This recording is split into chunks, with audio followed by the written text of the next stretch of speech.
Good morning student. आज आप सभी के बीच में मैं वैभव सर एक जबरदस्त ट्रिक लेकर के मैं आया हूं। आज के बाद कहा गया है कि अगर रीजनिंग जिसको सीखनी है तो मैं कहता हूं कि सुभाष चंद्र बोस ने कहा था कि तुम मुझे खून दो मैं तुम्हें आजादी दूंगा।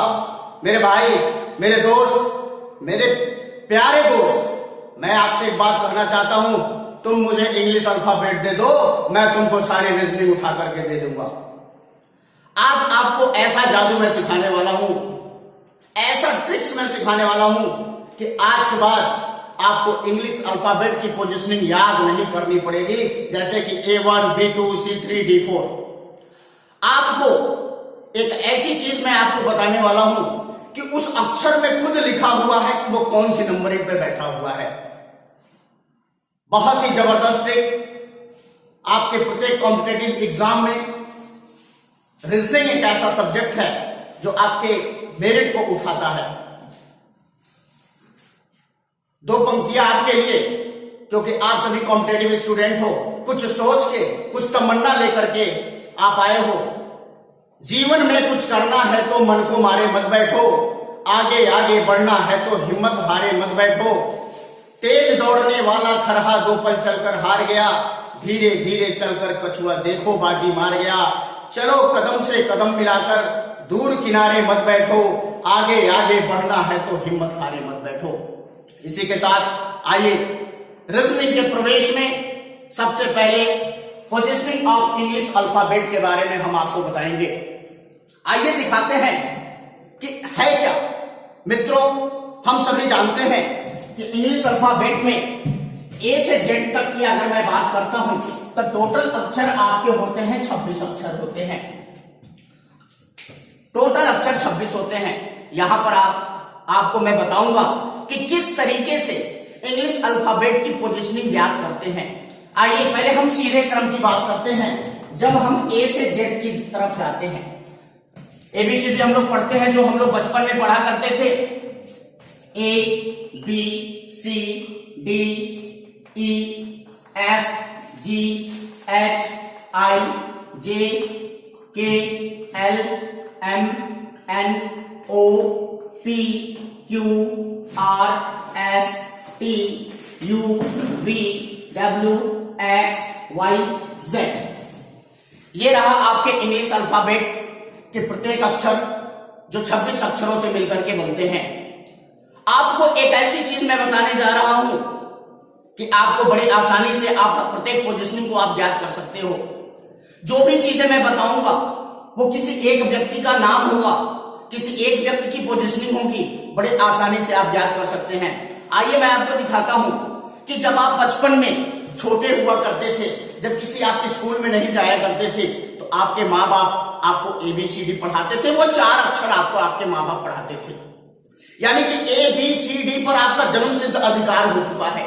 तो वो ABCD आपके सामने है, आप अच्छी तरीके से देख सकते हैं, जिसकी पोजीशनिंग आप उंगली पर बचपन से ही रखते आए हैं। 1 2 3 4, जिसे हमें पोजीशनिंग के तहत याद नहीं करना है।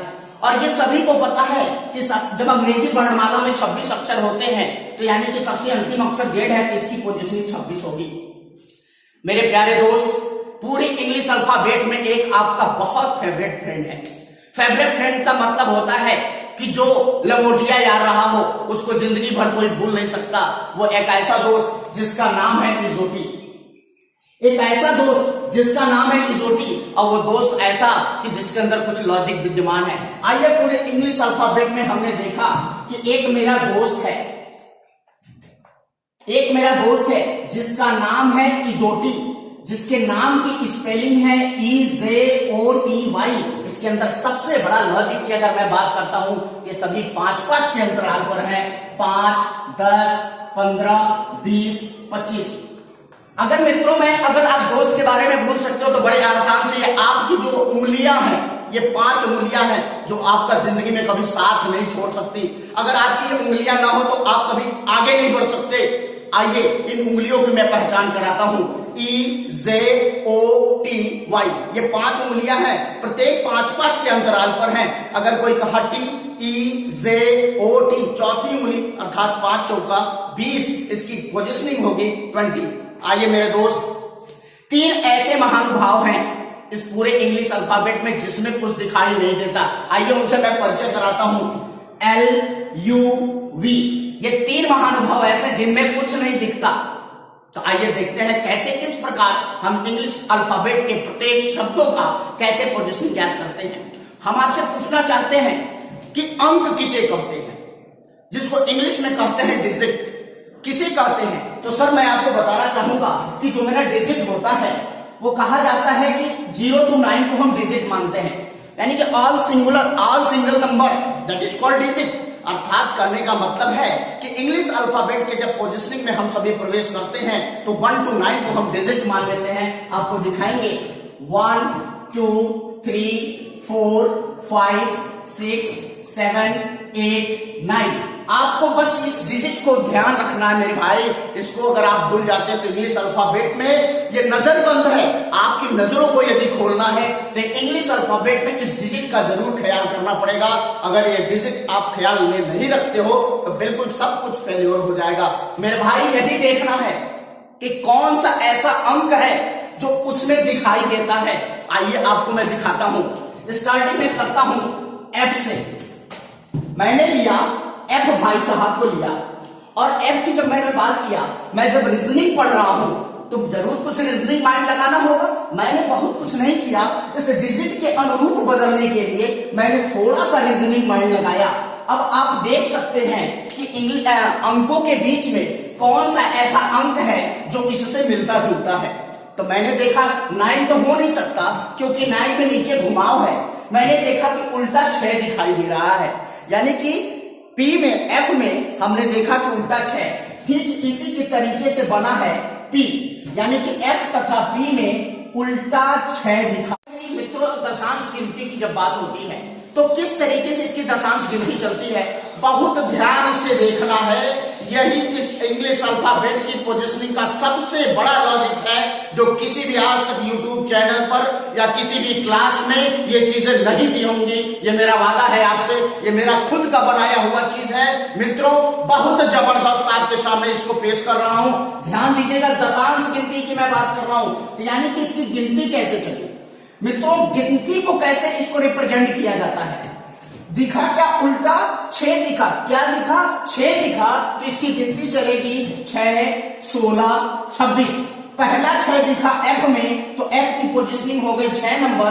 दूसरा 6 दिखा P में तो इसकी पोजीशनिंग हो गई 16 नंबर। और जन्मसिद्ध अधिकार बचपन का है कि Z तो फिक्स है 26वां नंबर। इसी के साथ हम आगे चलते हैं। तो मित्रों, F और P के बारे में हम पढ़ चुके हैं। हम बात करते हैं अगले स्टेप पर G के बारे में। जरा सा G में देखिए कि कौन सा अंक इसमें से बन रहा है। तो जरा ध्यान से देखिए 7 बन रहा है, यहां पर 7 बन रहा है। तथा हम बात करते हैं किसकी, Q की। जरा देखिए यहां भी क्या बन रहा है, 7 बन रहा है। तो G तथा Q में 7 दिखा। मेरे भाई दशांश गिनती होगी क्या, 7 17 27। और किसी भी इंग्लिश अल्फाबेट में 27 अक्षर नहीं होते, ये कैंसिल हो गया। पहला 7 दिखा G में और दूसरा 7 दिखा Q में, इसलिए G की पोजीशनिंग 7 नंबर हुई और Q की पोजीशनिंग 17 नंबर हुई। तो G और Q फाइनल हो चुका है। हम चलते हैं आगे की तरफ H के पास। तो H की पोजीशनिंग के बारे में बात करते हैं। तो यहाँ पर थोड़ी सी रीजनिंग माइंड हमें लगानी है, क्योंकि जो कौन सा डिजिट बन सकता है। यहाँ पर हमने डॉटेड लाइन से इसको टच कराया तो यहाँ पर देखा कि 8 बन गया। हम बात करते हैं R की। R भी ठीक इसी मॉडल के हैं। तो R में भी हमने देखा कि जरा सा डॉटेड लाइन से टच कराया तो 8 बना। H तथा R में 8 दिखा तो गिनती मेरी क्या होगी, मेरी गिनती होगी 8 18 28। 28 अक्षर होते ही नहीं है। पहला 8 दिखा H में, दूसरा 8 दिखा R में। इस प्रकार H की पोजीशनिंग 8 हुई और R की पोजीशनिंग 18 हुई। H और R को हम लोग फाइनल कर चुके हैं। हम चलते हैं I के पास। I में क्या हो सकता है। मैंने जब I की बात किया तो जरा सा गौर करिए। अगर आप किसी को अपने बारे में बताते हैं कि तुम कौन हो, क्या हो, गर्ल हो कि बॉय हो, तो आप अपने आप को प्रेस करते हो कि I am a boy, I am a boy, यानी कि आई को आप 9 की तरह शो करते हैं। आई में हमने देखा क्या 9। हम बात करते हैं थोड़ा सा इसी से मिलता जुलता एस है। जरा सा ध्यान से देखिए, रीजनिंग माइंड को थोड़ा सा लगाया और क्या बना 9 बना। तो आई तथा एस में हमें क्या दिखा 9 दिखा। तो सर मेरी गिनती क्या हो गई, मेरी गिनती हुई 9, 19, 29। 29 अक्षर होते नहीं है। पहला 9 दिखा आई में, दूसरा 9 दिखा एस में, यानी कि आई और एस मेरा फाइनल हो चुका है। आइए सर हम आगे चलते हैं के पास। के में होता क्या है, आपको याद होगा कि जब बचपन में हम सभी छोटे हुआ करते थे तो हमारे घर में कुछ इलेक्ट्रिक्स के सामान रखे होते थे, जैसे कि टार्च। ज्यादातर तो हम लोग के अंदर एक चीजें आती थी कि उस टार्च को, मतलब सही टार्च को खोल करके पूरा उसको बिगाड़ करके फिर हम लोग एक इंजीनियरिंग माइंड के तहत उसको फिर जोड़ने का काम करते थे।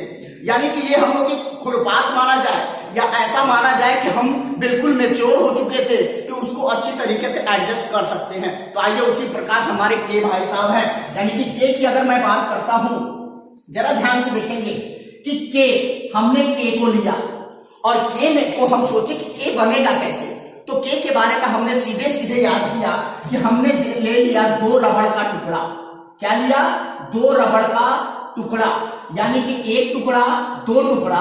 मैंने थोड़ा सा आर्ट किया। क्या किया आर्ट किया, किस प्रकार, किसके बीच के पोर्शन को इसमें खींच के टच कराना है। तो कुछ इस प्रकार के शेप हमारे बनेंगे, यानी कि वो शेप क्या बना के रूप में, अर्थात 2 रबड़ का टुकड़ा, एक टुकड़ा 2 टुकड़ा, 11 नंबर हो गया। हम बात करते हैं बगल में एल साहब बैठे हैं और एल में मैंने बताया कुछ दिखता नहीं है। तो सीधे सीधे पूरे अल्फाबेट में मैंने आपसे वादा किया था कि या तो मैं किसी का नाम लूंगा, या तो किसी दोस्त के बारे में बात करूंगा, या किसी भी चीज के बारे में बात करूंगा तो किसी एक पर्सन के बारे में बात करूंगा। कहा गया है कि अगर किसी क्लास में मनोज नाम का 2 व्यक्ति बैठा हो, मैं बुलाऊं कि मनोज कम हियर, तो दोनों मनोज मेरे पास आएंगे। लेकिन अगर सिंगल 1 पर्सन मनोज बैठा हो तो वही बच्चा मेरे पास आएगा। ठीक उसी प्रकार हमारे एल भाई साहब हैं। एल में कुछ दिखता ही नहीं, तो सीधे सीधे मैं कह सकता हूं एल के लिए कि 2 रबड़ के टुकड़े का, 2 रबड़ के टुकड़े का पड़ोसी, यानी कि पूरे अल्फाबेट में एक ही पड़ोसी है जो किसका है 2 रबड़ के टुकड़े का, उसका मकान नंबर 11, इसका मकान नंबर 12। यानी कि हम के और एल के बारे में आसानी से हम लोग पढ़ चुके हैं। आइए हम आगे चलते हैं एम के पास। मैं जब एम के पास पहुंचता हूं तो जरा देखिए कि एम में कौन सा अंक दिखा, इसमें से एम में हमें 3 दिखा। हम इतने ही नहीं सर, आगे बढ़ते हैं तो वहां हमने देखा डब्लू को, और डब्लू में भी क्या मिला 3 दिखा, यानी कि एम तथा डब्लू में 3 दिखा, 3 दिखा। तो मेरी गिनती क्या होगी सर 3, 13, 23। अब हम छोटे थे तो हमारे माँ बाप ने जन्म सिद्ध अधिकार दे दिया था 3 के लिए, यानी कि 3 तो सी मेरा फिक्स है। यानी कि दूसरा 3 दिखा किसमें एम में, तो इसकी पोजीशनिंग हो गई 13 नंबर। दूसरा 3 दिखा किसमें डब्लू में, तो इसकी पोजीशनिंग हो गई मेरी 23 नंबर। यानी कि एम और डब्लू पर हम अच्छी तरीके से फतह हासिल कर चुके हैं। आगे बढ़ते हैं एन के पास। जरा सा ध्यान देखिए, एन के बारे में अगर मैं बात करूं, कुछ लॉजिकल चीजें हैं एन के बारे में सीखना है। ठीक वही बात, बचपन वाली बात, खुरपात वाली बात, मैच्योरिटी वाली बात, कुछ बिगाड़ने की बात, कुछ उसे बनाने की बात। आइए जरा देखते हैं इसमें क्या आर्ट किया। एक बच्चे ने डिजाइन किया, क्या कि ऐसे शेप को लिया और इसके लास्ट छोर को पकड़ करके इसमें टच कराया, इसके मिडिल को टच कराया। तो 2 प्रकार के डायग्राम बन के आए, एक खड़ा ऐसे बना, एक 4 की तरह बन करके आया। यानी कि इसमें आर्ट करना है सर, इसमें आर्ट करना है, यानी कि 1, 4, 14 नंबर हो गया। अगर मैं एक्स की बात करता हूं तो सीधा सीधा बहुत आसान है। एक्स के बारे में आपको बहुत जबरदस्त बताऊंगा। देखिए, एक रेखा, कितनी रेखा, एक रेखा, 2 रेखा, कितनी रेखा, 2 रेखा। मैंने लिखा कितनी रेखा खींचा, 2 रेखा का 4 भाग, 1, 2, 3, 4, 2 रेखा का 4 भाग, यानी एक्स की पोजीशनिंग मेरी 24। मैं इसको मेंशन कर दे रहा हूं, 2 रेखा का 4 भाग, यानी कि 24 नंबर। तो सर एन और हमारा एक्स भी फाइनल हो चुका है। हम आगे जरा सा बढ़ते हैं। अब बचा क्या पूरे इंग्लिश अल्फाबेट में, यू और वी। आइए दिखाते हैं जिनमें कुछ दिखता नहीं है। बहुत ही जबरदस्त बताऊंगा। आपको पता है कि आपके घर में यदि आप दो भाई हो तो दो भाई हो, जो छोटा भाई होगा वो खूब गोलू मोलू होगा, गोल मटोल सा होगा। उसी का भाई थोड़ा सा बड़ा हो गया है तो जाहिर सी बात है घर में कहते हैं कि बच्चा मेरा दुबला हो गया है, कहते हैं ये कि अरे भाई लंबा हुआ है ना, ऐसा घर में लोग फीलिंग्स करते हैं। यानी कि जो छोटा भाई है वो उसका चेहरा गोल है और मॉडल सेम मिल रहा है, तो उसका बड़ा भाई उसका चेहरा थोड़ा सा सेम डिफरेंट आ गया है। यानी कि यहां पर हमने बात किया यू क्या है, छोटा भाई। ध्यान दीजिएगा पूरे अल्फाबेट में एक ही छोटा भाई है जिसका चेहरा गोल है, उसकी उम्र 21 साल। एक ही बड़ा भाई है वी जिसका चेहरा थोड़ा सा लंबा, लेकिन मॉडल तो वही है। ये हो गया मेरा बड़ा भाई, ये मेरा हो गया बड़ा भाई जिसकी उम्र 22 साल। यानी कि इस तरीके से पूरे इंग्लिश अल्फाबेट में हमने देखा कि जबरदस्त तरीके से एक नजरबंद है। मेरे प्यारे मित्रों, अपने अपने नजर को खोल लीजिए। आज के बाद रीजनिंग में कभी कोई प्रॉब्लम नहीं होगी। चाहे English problem based on English alphabet आप सॉल्व करोगे, चाहे कोडिंग डिकोडिंग सॉल्व करोगे, या कहीं पर पोजिशनिंग रखने के बाद जबरदस्त तरीके से क्वेश्चन का परफॉर्मेंस करना होगा तो आपको ये चीजें बहुत जबरदस्त नजर आएगी। इसको ध्यानपूर्वक देखेंगे आप लोग। किस तरीके से हमने बताया करना क्या है, करना क्या है आपको मैं अभी एक जादू दिखाऊंगा कि इंग्लिश अल्फाबेट की पोजिशनिंग की प्रैक्टिस कैसे करनी है। बहुत जबरदस्त तरीके से दिखाएंगे, आप चाहिए तो इसको नोट कर सकते हैं।